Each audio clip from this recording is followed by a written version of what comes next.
আয়াত ৭৩ وَإِنَّكَ لَتَدْعُوهُمْ إِلَى صِرَاطٍ মুস্তাকিম।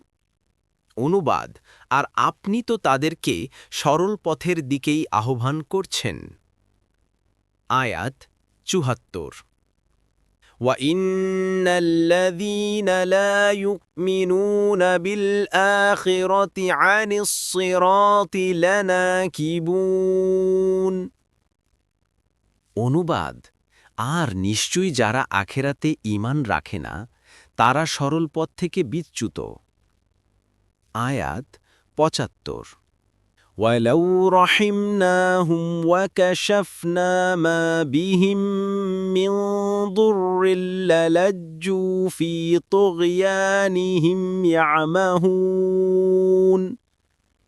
অনুবাদ, আর যদি আমরা তাদেরকে দয়া করি এবং তাদের দুঃখ দৈন্য দূর করি তবুও তারা অবাধ্যতায় বিভ্রান্তের ন্যায় ঘুরতে থাকবে।